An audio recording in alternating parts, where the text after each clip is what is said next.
Welcome back to Anong Ganap? Isang espesyal na milestone sa career ng The Ones ang naganap na bonggang mini-concert sa Viva Cafe kamakailan. Ito na rin ang nagsilbing despedida para sa banda na hinanda sa kanila ng mga solid oneistas. The Ones send-off party, Anong Ganap?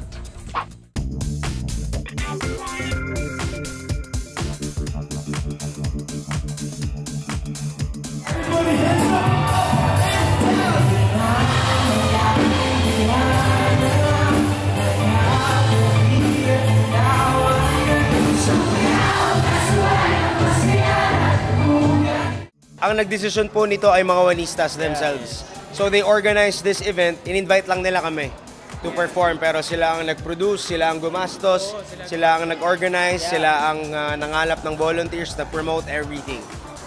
As expected, hinarana ng grupo ang audience ng kanilang mga signature hugot songs.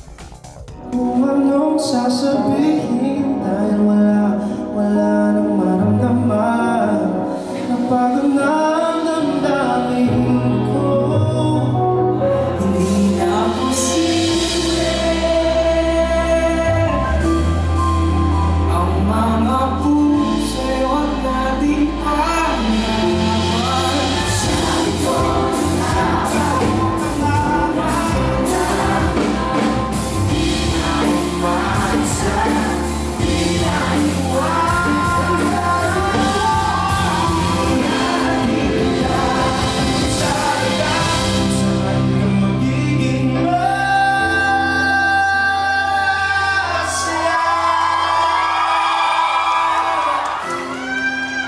Excited naman ang lahat sa nalalapit na paglipad ng banda sa US at Canada para sa kanilang world tour.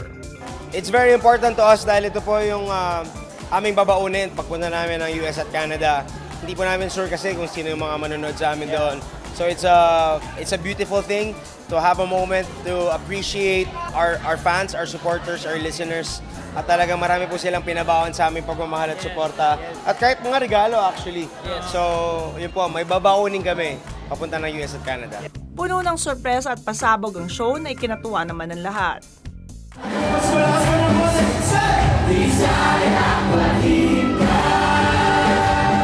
Masaya kami na dito sa send-off party na kanta namin yung next single namin, which is Napagod Na, para po sa mga taong pagod na magpatawad, pagod na umintindi, at pagod na masaktan.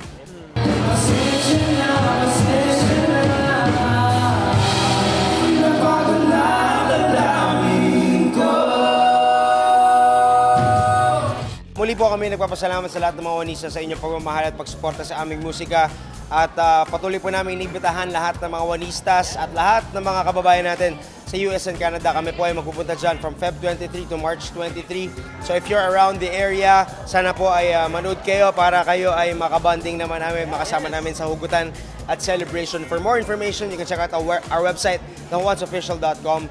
And our social media accounts. Yes. Search nyo lang po sa lahat, The Ones. That's right. And also, abangan nyo po dahil sa aming pagbabalik, marami pang mga bagong musika, bagong hugot, bagong kilig at bagong kwento kaming ibabahagi sa inyo lahat.